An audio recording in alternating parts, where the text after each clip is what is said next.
In the name of God, today I want to talk about the placenta, umbilical cord, and fetal membranes.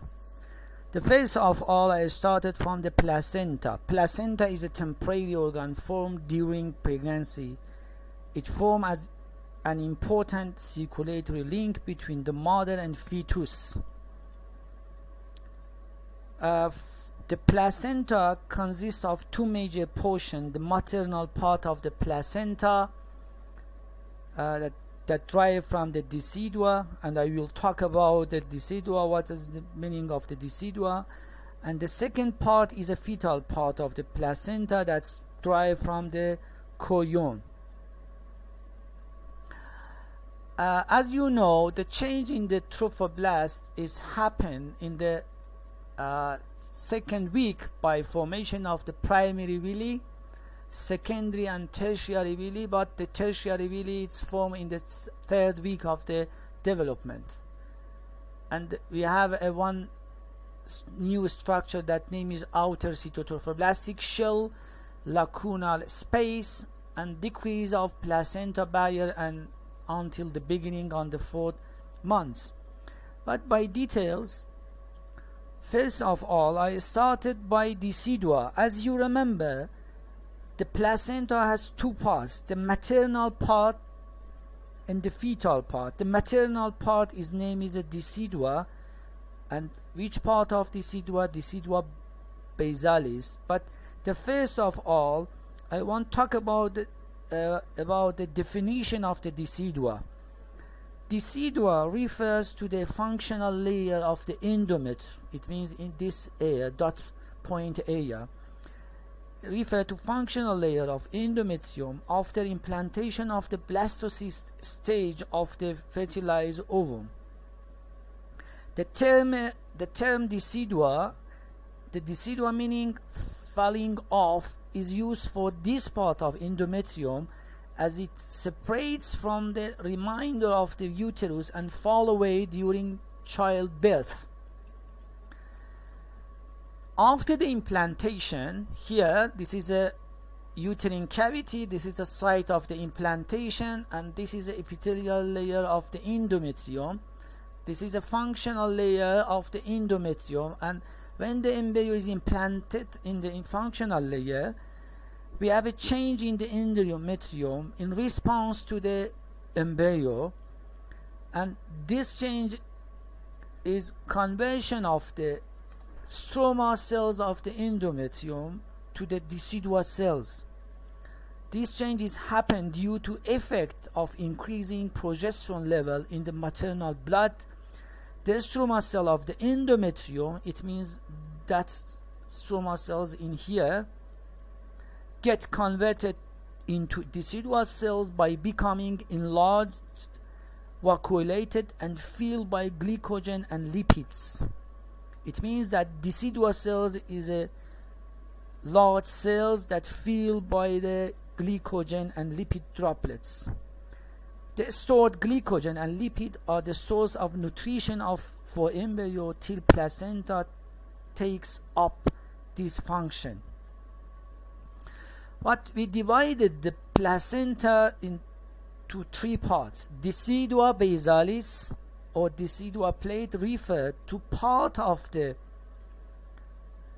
the part where the maternal part of placenta is to develop. It means that that's part of the decidua situated in the embryonic pole. This is an embryo, and this part that opposite to the embryo, we say that embryonic part of the decidua, this cells making a decidua basalis, and this part of the decidua take part in the formation of the placenta.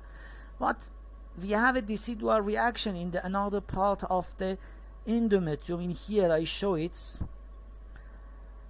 That part of the decidua situated overlie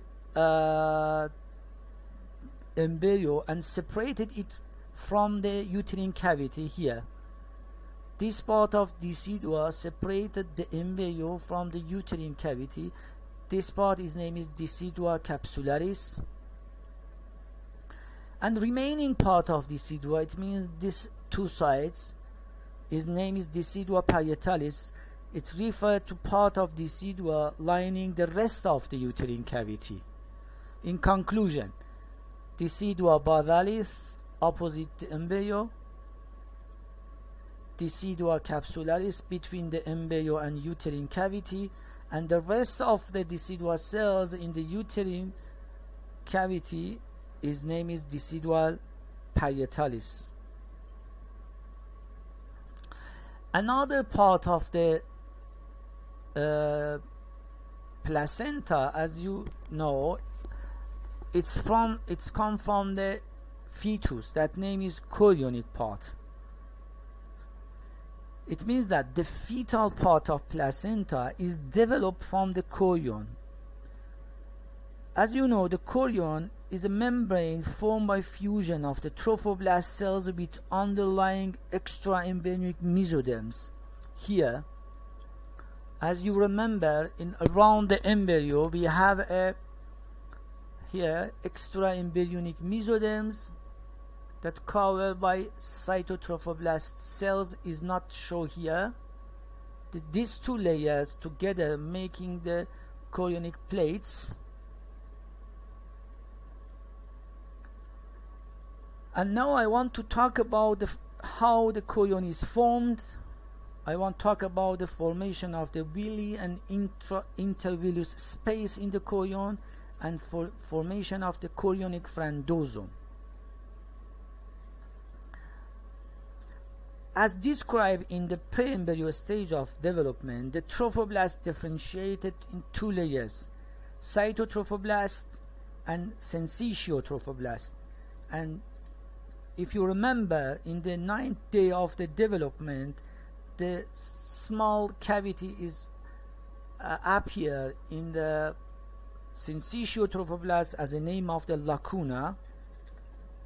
And when the lacuna is developed after the short day, it means that around the 11 to 12th day of the development, the first communication between the mother capillaries, that name is a sinusoid, it's happened between this capillary communication with the lacuna, and we say that this days is a uteroplacenta circulation.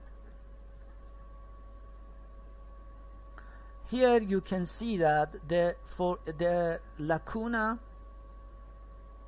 and this is a villi, but for the formation of villi we have some stages for the formation of the villi.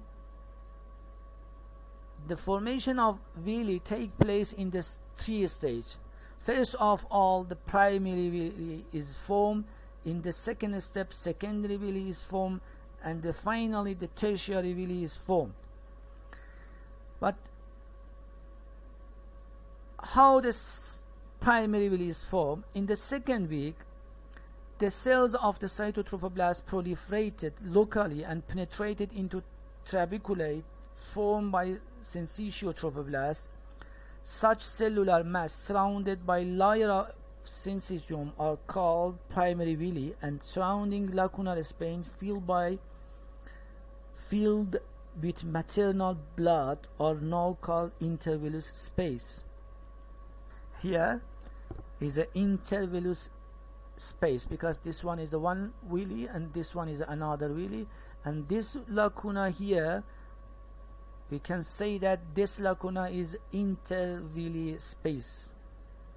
The secondary villi are formed in the early 3rd weeks. This occurs by penetration and growth of mesenchymal cells into core of the villi, formed in the 2nd week of the developments, because here we have a cytotrophoblastic cell. When the cytotrophoblastic cells come in the core of this villi, we say that this is a secondary villi.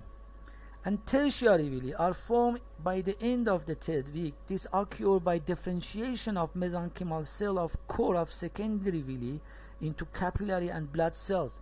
It means that when the blood capillary, as you see in here, is appear in the core of the villi, we say that this is a tertiary villi.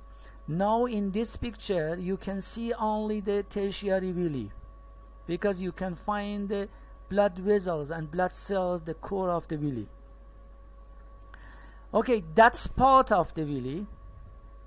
If you look at the whole of the embryo, in the embryonic pole, the tertiary villi is developed very well, and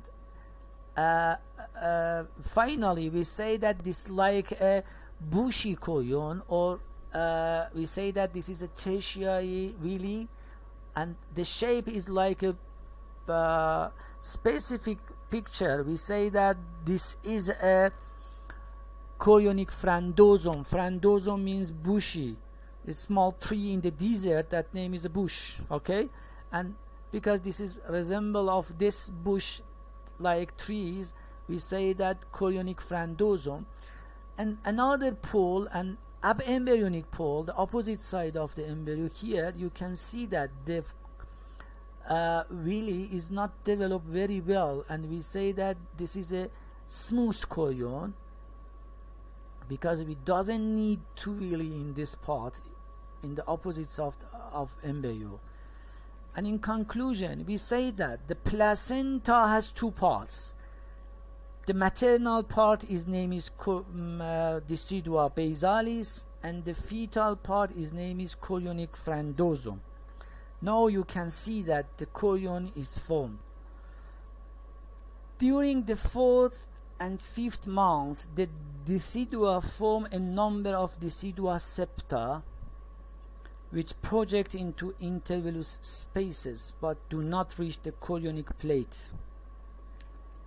Okay, here it means that, like these pictures, this is decidua septa, as you see here, is not received to the chorionic plates. Okay, that come from the maternal side. These septa have a core of maternal tissue. Here this is a maternal tissue, but their surface is covered by a layer of syncytial cells. This is a syncytial cells, so that all time a syncytial layer separate maternal blood in intervillous lakes from fetal tissue, the villi. As a result of septum formation, this is a septum and septum and septum, the placenta is divided. In this picture you can see here, the placenta is divided into a number of compartments or cotyledons. Each part here is named is a cotyledon, and here the border of each cotyledon is formed by the decidua septa. Because decidua septa do not reach the chorionic plate, contact between intervillous space in the various cotyledon is maintained. As a result of continuous growth of fetus and expansion of the uterus, the placenta also enlarge.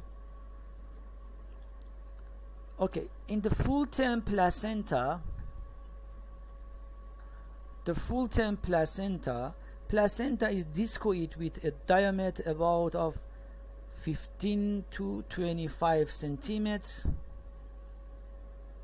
is approximately 3 centimeters thick, or thickness is about 3 centimeters, and weight about 500 to 600 grams.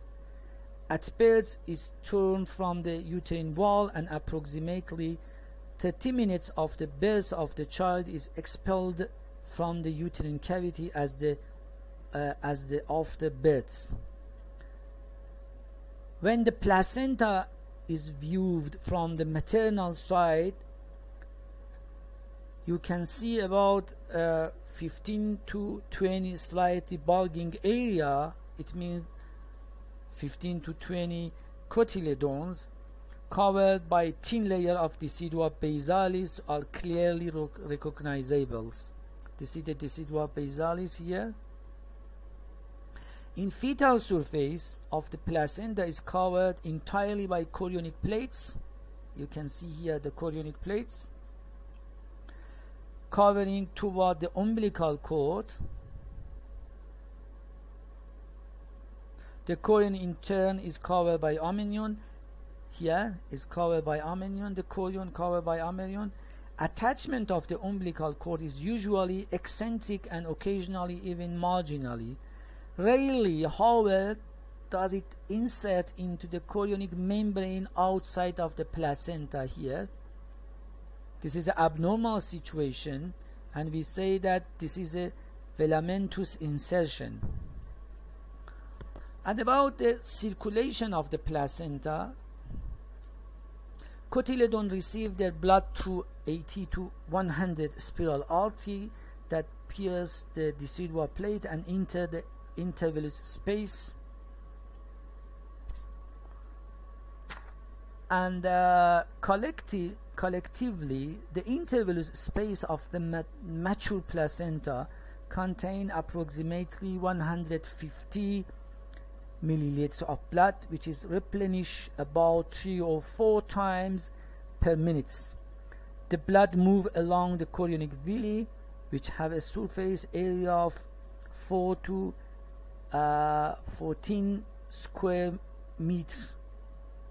The placenta exchange doesn't take place in all villi, however, only in those that have fetal vessels in intimate contact with the covering syncytial membrane.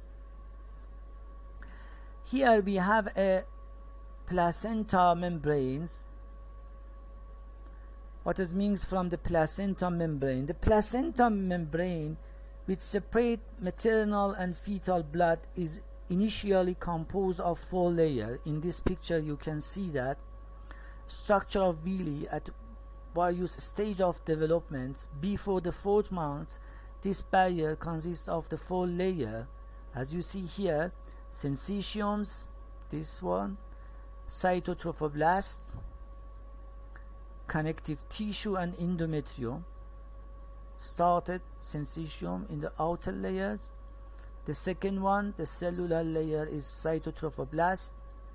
The white color is a connective tissue, and this one is an endothelium of the fetal vessels. We say that before the 4th month of development, the placenta barrier consists of these layers. But during the 4th month, in many small villi, the wall of the capillaries is in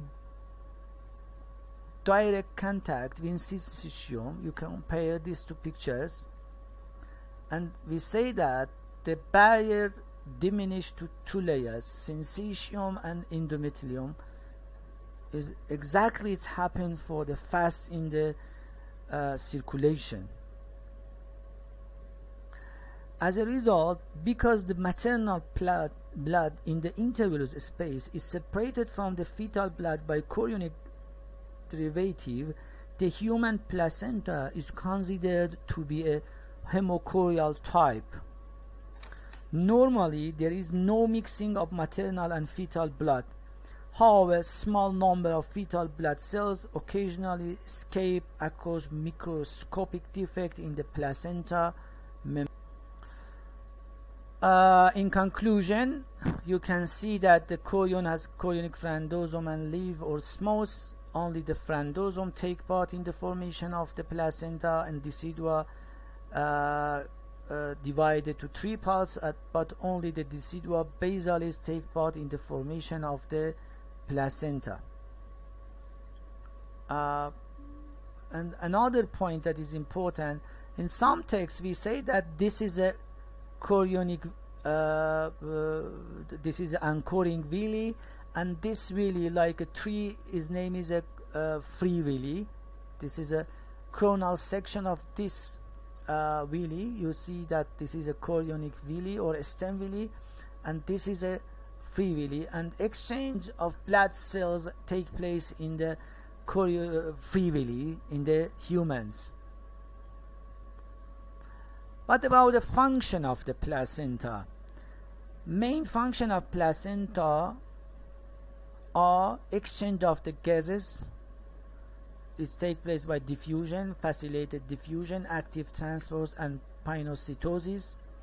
Exchange of the nutrients and electrolytes. Transmission of maternal antibodies, especially IgG, and passive immunity against diphtheria, smallpox, measles, and not against chickenpox and whooping cough. Okay, and another role of the placenta is secretion of the some hormone, or hormone production is take place also by the placenta. During the first 2 months of pregnancy, the sensitio trophoblast also produces human chorionic gonadotropin, or HCG, which maintains the corpus luteum.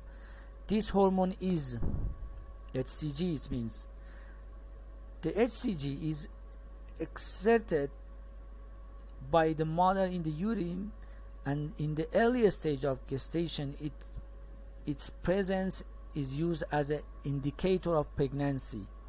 Another hormone produced by the placenta is somatomammotropin.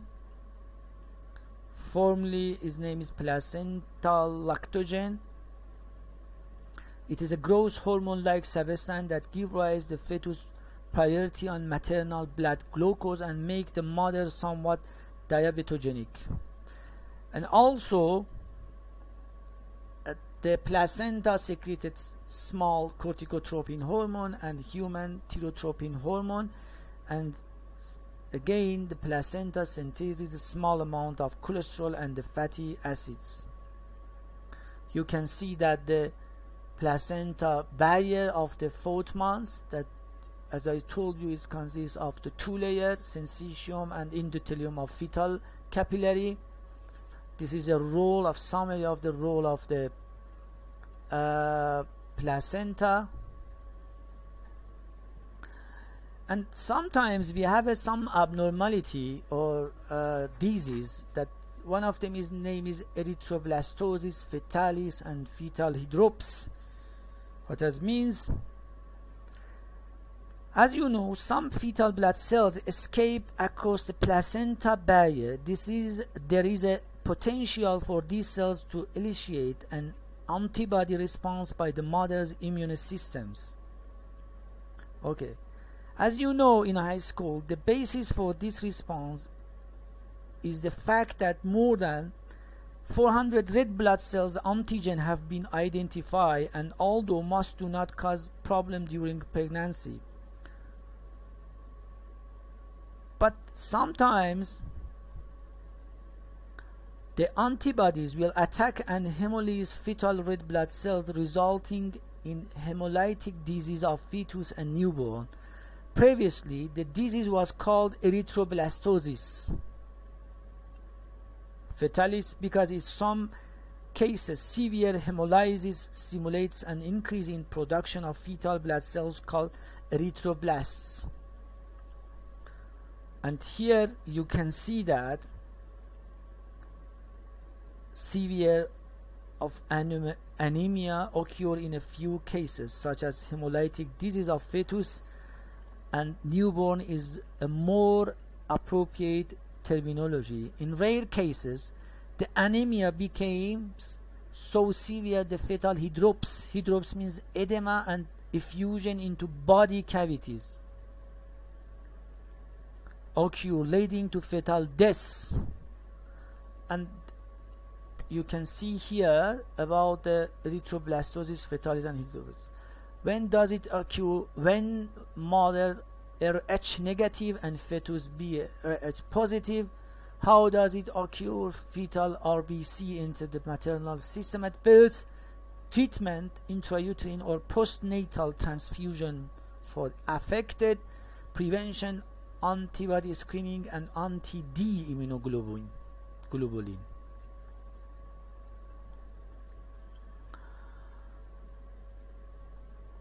And another part of fetal membrane is amnion and umbilical cord. The amnion is oval line of the reflection between the amnion and embryonic ectoderm. We say that amnio-ectodermal junction here. This is the amnion and this is the ectodermal surface of the body of embryo. Here his name is amnio-ectodermal junction. Here we have one primitive umbilical ring in the ectodermal junction. This is a large defect in the anterior body wall. Its name is a primitive umbilical ring. If you look at these rings by detail, you can see that this is rings. You can see that some structure coming out from the body of embryo, or vice versa. Some things go to the embryo. Here this is umbilical vessels. As you know, we have a 2 artery and 1 veins. This is a loop of the intestines, intestinal loop, the vitelline duct, and this is a yolk sac. And this cavity here, that yolk sac is situated in it, its name is chorionic cavity. Here is connecting stalk, and this is the allantois. Okay, you can see here the connecting stalk containing the allantois and abdominal umbilical vessels consists of 2 arteries and 1 veins, yolk sac, yolk stalk or vitelline duct with vitelline vessels, and connecting between intraembryonic xylem and extraembryonic xylem.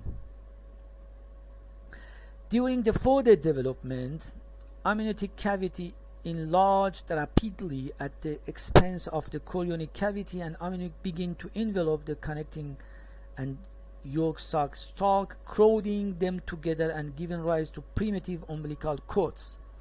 But I want to detail, because some things is depend of the development of the GI tracts. Around the 6th week of this gestation, the intestinal loop coming out from the abdominal wall into the chorionic cavity, and we say that this is a physiological herniation. This herniation is temporary. It's temporary events, and after the 4 to 5 weeks, the intestinal loop coming back to abdomen, and when its physiological herniation is finished, the vitelline duct and yolk sac are degenerated. It means that this part are degenerated, and when its herniation is finished and when the degeneration is happen in the vitelline duct and yolk sac, as a result of expansion of amnion cavity or amnion membrane, the chorionic cavity is obliterated. It means that amnion membrane coming to direct contact with the chorionic plate, and this cavity is disappear. Okay, as a result, the amnion cavity press the connecting stalk. Here you can see this part is coming back, allantois is degenerated, and only this part is remain and be narrow and making the umbilical cord. Finally, we say that the umbilical cord developed from the connecting stalk and contain 2 artery and 1 vein that's surrounded by a Wharton jelly. This tissue, which is rich in the protoglycans, functions as a protective layer for the blood vessels. The walls of the arteries are muscular and contain many elastic fiber, which contributes to a rapid constriction and contraction of the umbilical vessels of the cord is tied off. At the end of pregnancy, a number of changes that occur in the placenta may indicate a reduced exchange between the 2 circulations. Okay, and in the end of the pregnancy, we have a change in the placenta. We have 4 changes. One of them is increase in fibrous tissue in the core of the villus. The second change is thickening of basement membrane in fetal capillary. The third one is obliterative change in small capillaries of villi. And the final change is deposition of fibrinoid on the surface of the villi in junctional zone and in the chorionic plate. And finally, the cotyledon then assumes a whitish appearance, and this is a main reason for the end of pregnancy. We say that this is a changes at the end of pregnancy. Another thing that is important about the amniotic fluid, as you know, amount of amniotic fluid in the normal embryo approximately around the 37 or 38 week of the gestation is about 1,000 milliliters, 800 to 1,000 milliliters in the end of the pregnancy, but it's derived, this fluid mainly derived by maternal bloods, and small amount of fluid is secreted by the amniotic cells. The amount of fluid increased from approximately 30 milliliters at the 10 weeks of gestations to 450 milliliters at 20 weeks, and finally, as I told you, received to the 800 to 1,000 milliliters at the end of the pregnancy. But what's the role of the amniotic fluid? Amniotic fluid has three main roles. One of them shock absorb, prevents adherence of embryo to amnion, and allow for fetal movement. The volume of amniotic fluid is replaced every 3 hours. From the beginning of the 5th month, the fetus swallows its own amniotic fluid, and is estimated that it drinks about 400 milliliters a day, about half of the total amount. Fetal urine is added daily to amniotic fluid in the 5th month, but this urine is mostly water because the placenta is functioning as an exchange for metabolic wastes. Okay, sometimes we have some abnormality during the formation of the umbilical cord. The one of them is amniotic bond. As you see in this picture, tears in the amniotic result in amniotic bond that may be in circle part of the fetus, particularly the limb and digit amputation. You can see here the amputation in the lower limb. Unfortunately, origin of the bond is unknown. Another abnormality about the amount of the amniotic fluid. We have two kind of abnormality about the amount of the amniotic fluids. One of them, hydramnios or polyhydramnios, is the term used to describe an excess of amniotic fluid, approximately about 1,500 to 2,000 milliliters. Whereas oligohydramnios refer to the decreased amount, less than 400 milliliters. Both conditions are associated with an increase in incidence of birth defect. Primary causes of hydramnios include idiopathic case, maternal diabetes, and congenital malformation, including central nervous system disorder and gastrointestinal defect that prevent the infant from swallowing the fluid. But oligohydramnios is a rare occurrence that may result from the renal agnesia or renal agenesis. It means that the kidney is not developed. The lack of fluid in the amniotic cavity may constrict the fetus, or there may be too little fluid for the fetus to breathe into the lungs, resulting in lung hypoplasia. Another thing is premature rupture of the membrane. Refer to rupture of the membranes before uterine contractions begin and occur in 10% of pregnancy. Preterm premature rupture of the membrane occur before 37 completed week of pregnancy, occur in the 3% of pregnancy, and is a common cause of the preterm labor.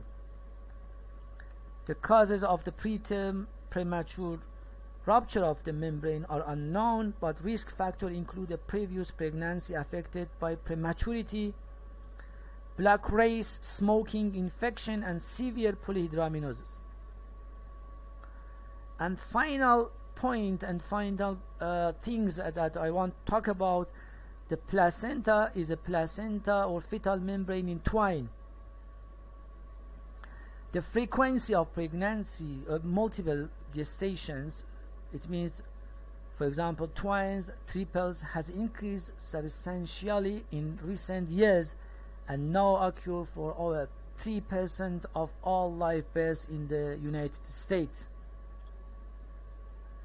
We have two kinds of the twins that I want to talk about. It's in here. One of them dizygote. Approximately 90% of twins are dizygotic or fraternal, and their incidence increase with maternal age, doubling at age 35 years old, and with fertility procedure including assisted reproductive technique. They result from the simultaneous shedding of two oocytes and fertilization by different spermatozoa. It means that we have a two oocytes, in ampullary region, and these two oocytes are fertilized by two sperm separately. They may or may not be of different sex. The dizygote implant individually in the uterus, and usually each develops its own placenta, amnion, and chorionic cycle, like this one, the A1. Sometimes, however, the two placentas are so close together that they fuse similarly. The walls of chorionic sac may also come into close opposition and fuse. Here you can see the fusion between the chorionic sac. Occasionally, each dizygotic twin possesses red blood cells of two different types. We say that erythrocyte mosaicism, indicating the fusion of the two placenta was so intimate that red cells were exchanged in this position, in the B position. Another one is a monozygote twins. The second type of twins, which develop from the single fertilized ovum, is monozygote or identical twin. The rate for monozygote twins is 3 to 4 per 1,000, and they result from the splitting of the zygotes at the various stage of development. You can see that splitting of zygote in the various stage of development. Splitting of zygote usually occur in early sometimes that you see the picture. The earliest separation is believed to occur at the two cell stage here, in this stage, in which case two separate zygote develops. You can see two zygote is developed. The blastocyst implant separately, and each embryo has its own placenta and chorion. You can see own placenta and chorion. Although the arrangement of the membrane of this twin resemble that the zygote twin, that two can be recognized as partners of a monozygote pair by their surrounding resemblance in the blood groups, fingerprints, sex, and external appearance such as eye and hair color.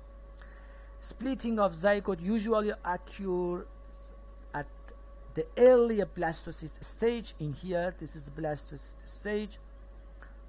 The second condition is splitting in the blastocyst stage. The inner cell mass is split in two separate group of cells within the same blastocyst. We have a two separate inner cell mass. The two embryo have a common placenta and common chorionic cavity here, but separate amniotic cavities. In the rare cases, the C position, the separation occurs at the bilaminar germ disc stage, just before the appearance of primitive stick. This method of splitting results in formation of two partners with a single placenta and common chorion and amniotic sac. Here we have a common amniotic sac. Although the twine have common placenta, blood supply is usually well balanced. Although triplets are rare, about 1 per 8,000 pregnancy, births of quadruplets, quintuplets, and so forth in rare.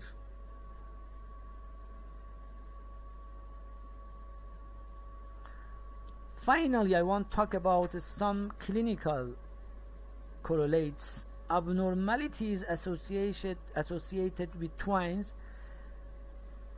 Twine pregnancies have a high incidence of prenatal mortality and morbidity, and an increased risk for preterm delivery. Approximately 60% of twins are born preterm and also have a high incidence of being low birth weight.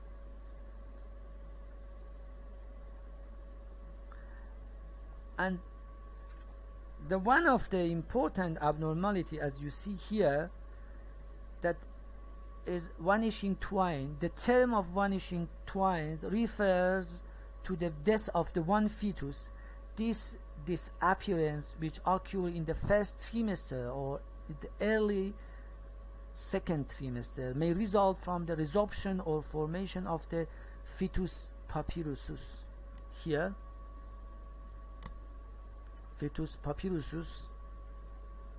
Another problem leading to increased mortality among twine is twine transfusion syndrome, which occurs in 15% of monochorionic monozygotic pregnancy.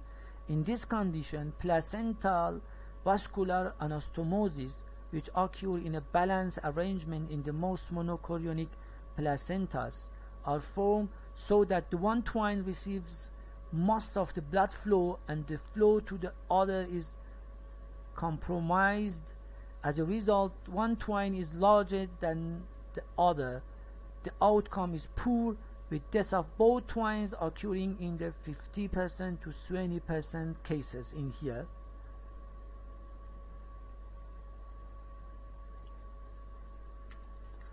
The last abnormality I want to talk about about the adhesion of the embryo. As you see this picture, occasionally monozygote twins are connected only by a common skin bridge or by a common liver bridge. The type of the twine formed depends on when and to what extent abnormality of nodes and streak occur.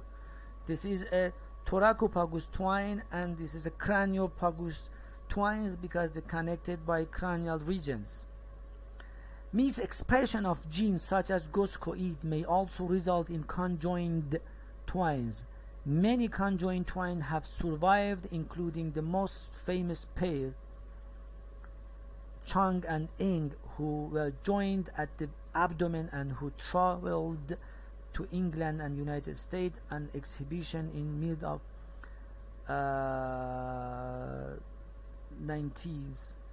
Finally, finally, you can see that the separation of the twines is depend of the common tissue. If they joined by only the skin, the separation is very easy, but if they have a common important structure like a liver and lung, the common blood vessels in the head, the separation is not happen and is difficult, and if you're doing a separation, maybe they both of them death. Okay, and finally I want to talk about the preterm birth or premature infants. This condition occur in approximately 12% of the births in the United States and is leading cause of infant mortality and also contributes significantly to morbidity. The risk factor for the premature infant include previous preterm birth, black race, multiple gestation, infections such as periodontal disease and bacterial vaginosis, and low maternal body mass index. And in the end of this chapter, I suggested please read the Longman Medical Embryology or the Human Development of the Human Development by Ketel Moore, or Human Embryology of Lawson, the best books for the more readings. And this is a summary of the preterm parturition. Is not need for you, only for more study.